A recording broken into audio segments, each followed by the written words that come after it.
Guys, so this is probably, my guess, the last video on baseball superstars that I'm going to make for now. Appreciate you guys supporting me and everything. This video is going to be a my player guide overview. I'm going to try to condense everything that I did in the pitching and the batting guides that were complete walkthroughs. I'm going to try to condense it all down into a few important tips that I've come across, just so I can kind of hammer these items out with you in a row. Before I jump into that, and I'm going to be kind of going back and forth between this and some of my notes. Before I jump into that, though, I wanted to let you guys know we're having a giveaway. So basically, the first video and all the videos I've put out since then, if you comment down below and you're subscribed to the channel, you'll have a chance to win this account. And that is just like, you can win the account as long as they don't like ban it or anything. I've got it on a throwaway Hive account that I'll give you the information to. And so I'll just kind of put all the names in a hat. You can have up to one submission per video. I'll jumble them all together and we'll see who wins, and then I'll message you guys and they'll have access to this account. So if I ever come back and play, it'll be fun to start from scratch anyways, so I'm not too worried about it. So yeah, guys, this video is all about my player, how to train it, and what I'm thinking. So I started off as kind of a batter guide. You guys can see kind of some of the points here that we're going to go down, but we're gonna move through a lot of this. I just want to give you kind of some overview. So first thing is you want to train a better player, right? That's why you're watching this video. You want to get your players better so you can get your team better, so you can win more, so you can join a better club, right? You want to be in one of the best clubs that are out there, because if you're in the best club, then you're competitive and you're winning. And you can see here, rank 4, highest American or English speaking that's out there, one of the top clubs. I'm in this club, one of the higher ranked players. Now, I haven't tried this in a while. I haven't been grinding continuously, but just partially, and for the most part free to play. I've spent about $100 on this game. I'm ranked 379, and I've got, you can see, players that are pretty high ranked. 117, always dropping, and then I think the rest of them are gone now, actually, if I'm being honest, but we'll go through and just see real quick to confirm. But yeah, anyways, I put out a lot of videos on this game. I've played this game a lot. I've trained about 350 or 330 players. I've kind of gotten some tips and tricks, and so I'm going to show you guys how to train a better player. The first step to training a better player, be it for pitcher or for batter, is your deck. You have to have a good deck. Now, what does that look like? Decks are composed of multiple aspects. The first one is position. You want to make sure that it's for a specific position. Now, you don't need them all to be the same position.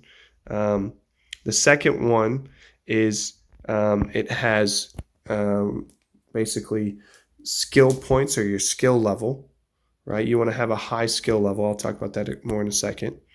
The next one is you want to have the stat type. So you can see in the bottom left corner of each one, there's a color and a letter. So D for dexterity, M for mental, S for strength, I for intelligence. You want to have a good breakdown. And then there's 2 supporting stats, G for G points, and then the little lightning bolt for skill points. That'll allow you to get those. So there's 6 total things you can train in. Now, so as I said, we start with having you got to have good skills, good skill synergies, and there's a few other things. But so the first thing that we talk about is banners. There are 5 banners to train under. Now, there's really 6, but you're never going to train your best player under Mechanic Steam, boys. It's just not going to happen. So it means you have 5 to try to train your best player on. Gameville Superstars and Cruel Pumas, they're not terrible, but It's a little tricky. I'm not going to lie to you. It can be difficult to accomplish something good unless you have specialized trainers and for Cruel Pumas. And I've actually trained a few decent ones there. I think my first S ever came from there. Shining Angels is a good one. They'll make very strong A characters and S characters. Obviously, River City's one of the best, especially if you have the specialized trainers. Mystic Unicorns is not worth training unless you have specialized trainers, but they actually put out some decent ones too. As a whole, though, I would say you want to train Shining Angels, River City High, and Mystic Unicorns. And you're gonna choose which banner you want to train on based on what position you're trying to train. And a lot of times you can tell which one is what there's two ways. One, you can go to trainer ranks on the bottom of it. And you can see what positions on the decks that are being used to train here, right? But more importantly, I think what's better is if you go to user rank and you go to the players, and then you can look at each position, where the highest ranked players were trained. So look, here we've got, for catcher, it's a combination of Shining Angels, but predominantly River City High. For first base, all the best ones have been trained at Mystic Unicorns. And there's a reason for that, because the Mystic Unicorn specialized trainers are all first base. A lot of them are first base, so you can do really well. Second base, the best is trained at Mystic Unicorns, but most of them are trained at River City. Third base, a handful of Mystic Unicorns, most at River City. Shortstop, you got most of River City. Left field, most of River City, a handful at Shining Angels. Now watch this one. Center field, you're going to see more Shining Angels. See that? A lot of Shining Angels, a lot of River City. The reason River City has so many, and look, here's River City for right field. It's all River City. Is because it's just so powerful. Starting pitcher, you've got one Mystic Unicorn. The rest are all going to be River City.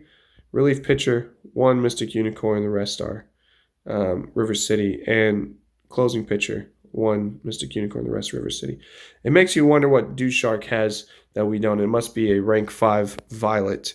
That has got to be the answer, because he's killing it on the Mystic Unicorn ones. He's got most of his players actually trained through Mystic Unicorns. But for beginners or for you guys who are trying to get better, I would say River City High is a good bet most of the time, unless it's like a center fielder or something that you have a specific trainer for. You can tell that by hitting details, going to the specialized trainers, and looking at what positions they are. So look, catcher, center fielder, third base, and catcher. So if you're training catchers, you can do catchers really well here, because you have 2 UR catchers and an SSR catcher and 2 SR catchers. As well as center field, you have 1 center field UR, a center field, or 2 center field SSRs, and a center field SR. So basically, the more specialized trainers, the better off you're going to do when you play that rank. Now, for River City, you don't, like, specialized trainers help, but you don't have to have them. And Cunha was so popular. A lot of people have him if you played early on, because he was on a banner where he was literally the only UR you could get. You had a 1% chance of getting him, which means for every 10 pulls that you got 1 Cunha, which is just crazy odds compared to what it normally is. Normally it's like 40 or 50 or 100 pulls to get 1 UR. And you could get Cunha with guaranteed every 10 pulls. Not 10 pulls like 10 characters, but 10 tickets. So 100 pulls, I guess. Well, geez, here I am contradicting myself, but bear with me. So the first thing is the deck, and the deck is comprised of multiple aspects, as I said. You've got your rank, your position, your super skill level, your skill that you're training, the actual skill, so mental intelligence, etc.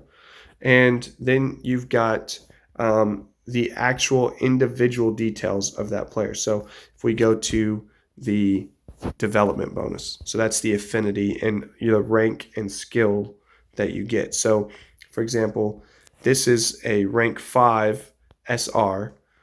As her affinity goes up, you can see all of this becomes available. You get a special training award, rapport effect, stamina use minus, initial skill points. Stamina use all minus is minus 25% if I get to level 50. So that's extremely beneficial once I do that. And so you want to check these different aspects that they're going to give you. Each trainer is going to give you, right? Initial affinity, training reward plus 10, right? Special training reward is 150, and you get a UR bat. So Britra is really good. So you go through and you want to build that out. Well, the next thing that you want to do is you want to have combo events. How do you do combo events? You hit details, click on combo events. You can see the ones that are triggered on the left-hand side, and on the right-hand side, you can see the ones that are available. Now, that doesn't show you what they actually do, unfortunately. At least I don't believe it does.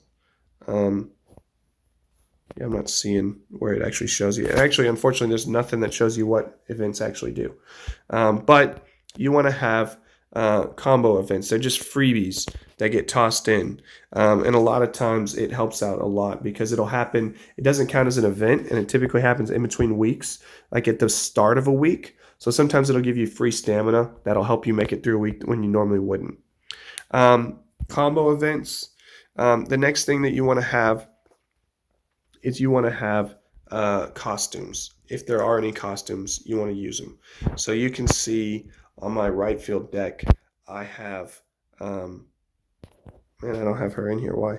I must have been trying it out for Mystic Unicorns, but I would use Medica. Medica is a right fielder, and she has a costume on. That costume gives her a couple really great benefits. The first one is she gets 2 costume events that are going to be bonuses that give really good stats, and she gets a super skill upgrade that changes, makes her super skill even better. So highly recommend if you have costumes, players with costumes. Like if you look at my pitching deck, one of the best ones I have is this one, 12,000. But look, I have 2 costumes, one for Cunio and one for Violet. Plus I have 3, I think actually just 2 combo events. And you can see there's a good combination of players based on their stat ratings. So like I just did a first base one that has like over 13,000 power, I believe. If you look at that, first base is 13,200. Now look, it has 3 dexterity, 2 intelligence.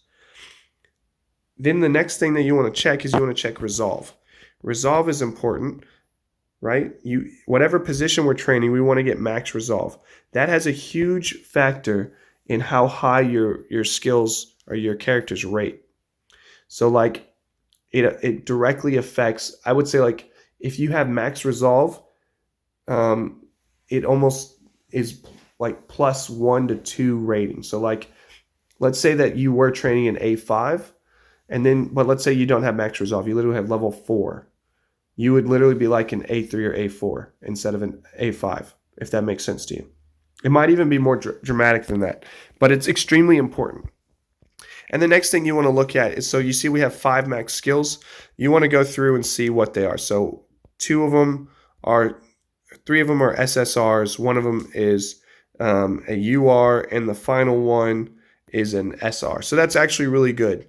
And you want to kind of check out what the different ones are. A lot of times if you can max out multiple of these UR stats, those actually get really beneficial as well. A level 5 UR skill is worth more in terms of like rating and value and how high you rate than SR, etc.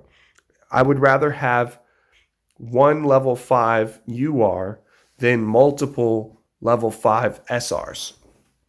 Okay, so consider those things in mind as you're building out your decks. Let me look at the notes real quick, see if anything else kind of pops up at the top of my head. Oh, this is good. So obviously the specific strategy depends on that banner. And when you're training, you want to do manual. If you're trying to make the best player ever, you want to play every single inning with your player. If you're batting, you bat every single chance you get. If you're pitching, you pitch every single chance you get. You don't want to auto. Auto is easier, but manual is better. If you're struggling with your batting, you want to go and practice with the daily diamond challenge and with the daily events. These are some other important points. So as you're training with skills, so a lot of people have asked me about this. when they watch the video. How come you didn't buy skills as soon as you could? Like, you would think to yourself, the sooner I have the skill, the better off I can do in the games.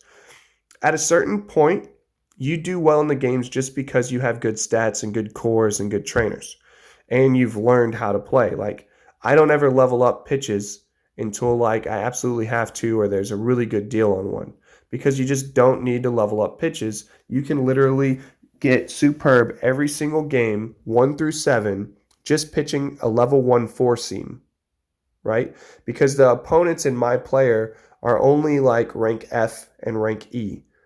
They're not very high rated opponents. They don't have level 5 skills. They don't have super high stats. So it's not that hard to use a level 1 four seam. Now, you always want to rank that up before you're done, because you want to have it for PvP and the ability to get high skill ratings, but you don't have to do that. So really, I have a kind of a rule of thumb when it comes to buying skills. You should not buy skills until you either, one, have a max discount of 75% off, and you know that this will be one of the 20 you'll use, right? A 75% off discount of a normal ranked skill is not going to be as beneficial. You don't necessarily want to just jump on spending that. What's that going to be, like 5 points or something stupid? So you don't want to just spend your skill points there.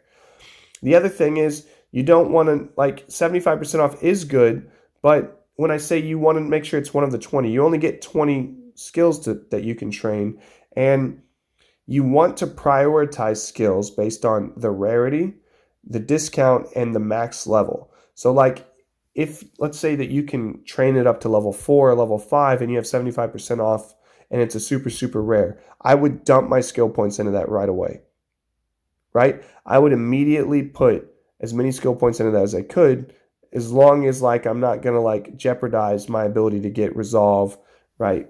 Because the thing is, you don't want to get to 999 skill points and lose. So that's the second point. If you're getting close to 999 skill points, you should buy something. Even if you have 0 discounts, you should spend at least 1 point on resolve, or at least 1 point on home run king, or at least 1 point on batter's blessing. Like, spend some points on something, just so that way you don't waste skill points. If you have 15% on a super, super rare, or even a super rare, at least put a point or two, especially if it's got like possibility of getting level 5.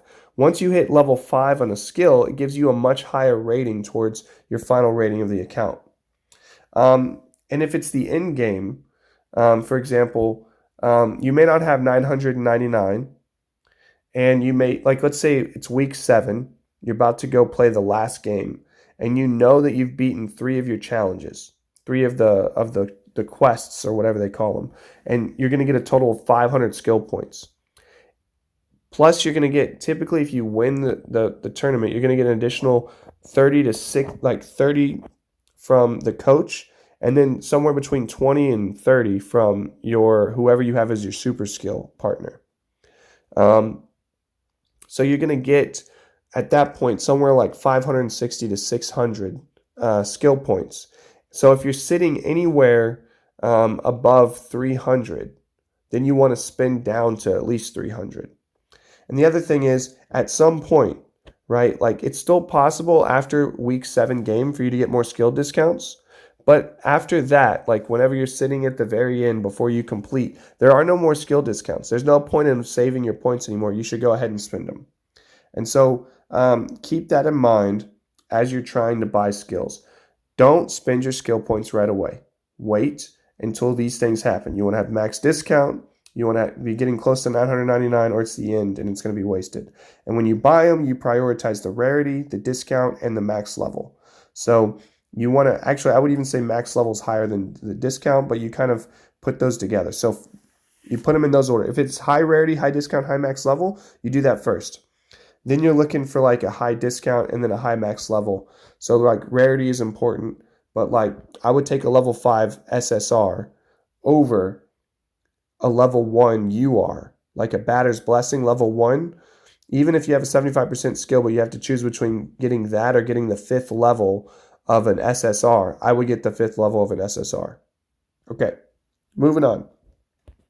Next up, I think we should talk about equipment and buying items. So when you're playing the game and you're buying items from the store, a lot of times we tend to think we should get UR items. We want to go for UR because it just looks good. It's golden, it's shiny. And especially if we have a costume, it's a huge bonus.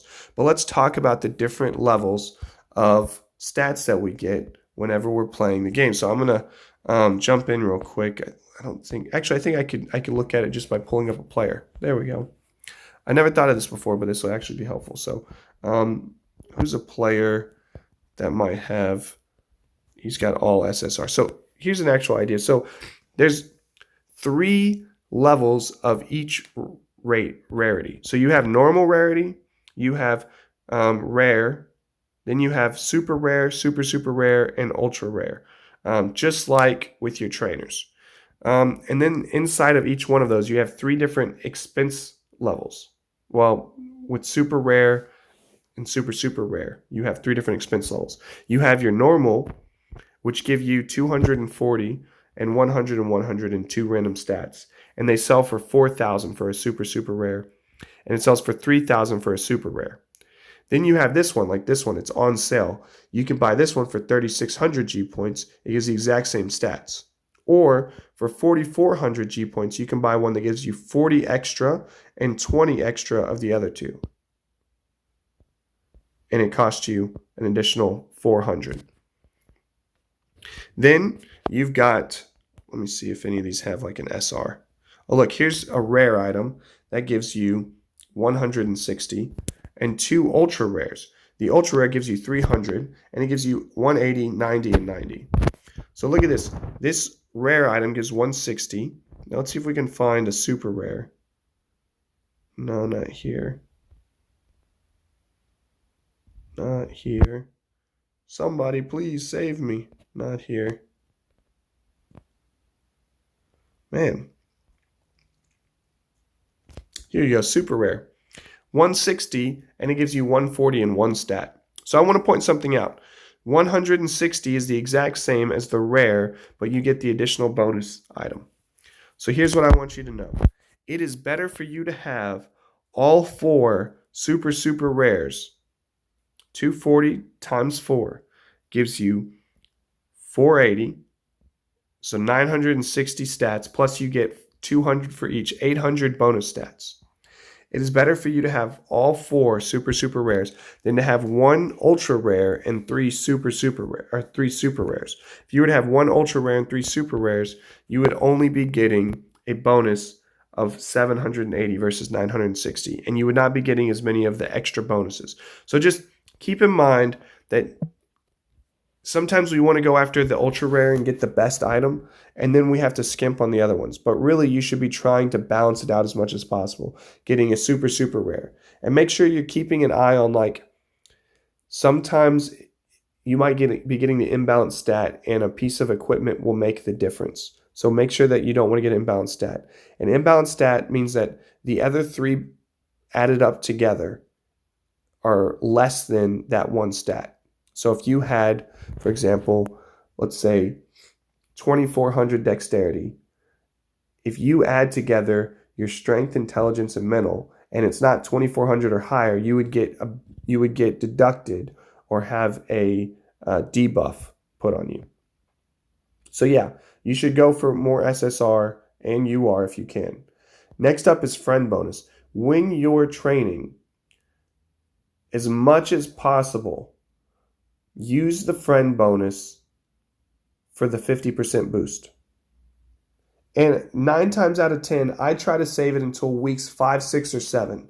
Because in weeks 5, 6, and 7, you're going to have the best opportunity to get the highest training amounts. It could happen sooner, right? But typically, your affinity is going to be high. You're going to have the opportunities to be training high. And so most of the time, I'm using my friend request for 50% bonus in weeks 5, 6, and 7, and trying to get like 5, 6, 700 stats in 1 training. Okay, you've got the Lodge. So the Lodge gives you rest, mood, and heal. Unless you've done something wrong, you shouldn't need to heal. You only heal if you fail training, because that will give you an injury. You should not fail training because you should be balancing your stamina. As much as possible, I would like to never use a lodge to have to rest. Now, when I do River City, a lot of times I have to use the lodge. I'll plan out using the lodge because you want to make sure you have the stamina to fight the boss. But for the other ones, it doesn't matter if you get 0 stamina at the end. The other thing about this game is it's so RNG based. Just understand you can lose with 99% chance to train. So don't ever bet on that to work out. Try to carry the right items, build the right deck. So you want the right dev items and the right deck that will restore your stamina consistently and give you enough options to never need to use the lodge and to never need to use your friend bonus to get the 30 stamina. If you have to, do what you have to do, but as much as possible, if you want to do better, avoid that. As far as development items, now that we have 4 items, if you're outside of the noob or whatever the beginner buff is, always use your Hawkeye or your batting zones development item. And if you're trying to train the best player possible, always use your week 7 rescheduler. That's a no-brainer when it comes to that. You want to make sure that you get the extra 2 trainings. And then it's going to depend, but a lot of times I'll use Soda Can if I don't have the right perfect development. I like to get 20% off. Ideally, if you're training everything correctly, if you're doing everything you're supposed to do, you should not need to train for skill points or for G points. You should be training strictly for stats. Your G points should come from getting superb and from having bonuses from your events. So you should be able to get all SSR or a combination of UR and SSR without training G points. And in order to make this happen, a lot of times I'll bring a 20% discount. And if you can save up 7,200 G points and you get a UR and an SSR in the same exact shopping mall, you can use your 20% off and you can get both of them and save yourself 1,800 G points. So there's a lot of little small things like that. If you don't need the soda cans, then the second thing I would run is maybe swapping out the trainers. If you get into week 5, 6, and 7 and you got you haven't had any good special training, I would use those to try to recycle to get special training. Once you feel really confident about your ability to train and do really well, then I would start using your SSR and your UR. But I would hold on to those. As you can see, I've been hoarding them, and I don't use them that often. I think when it comes down to building decks, training through like how to actually train and how to do really, really well, I think that comes down to it. Every time I try to, I really try to do this quick and concisely. It just never works out. There's so much to this game. It's a very in-depth game. And so you just really, it takes a lot. I will say one last thing, I guess I thought I was done, is cores. You want to make sure that you are equipping the best cores you can. And to do that, you have to play a lot of Planet League. You have to upgrade your cores. And then you have to, a lot of times you have to pay to swap your cores out between your players to make sure that you have the best cores possible. I'm telling you, if you have really good cores on your characters, on your trainers, by the end of week 2, you could have like 400 in every single stat and like over 2,000 G points. Like really the sky's the limit depending on what the rank of your trainers are.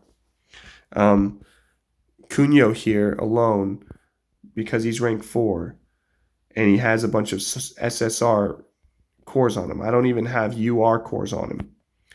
He'll give you like 300 of various stat points, just him alone. Okay, you do that times all 6 trainers. If you had all 6 trainers on that level, that's 2,000 stat points, give or take. Okay, makes a very, very big impact. So I hope this was helpful for you guys. If you have any questions, comment below. Once again, this is likely the last video that I'll be uploading on this game for the foreseeable future.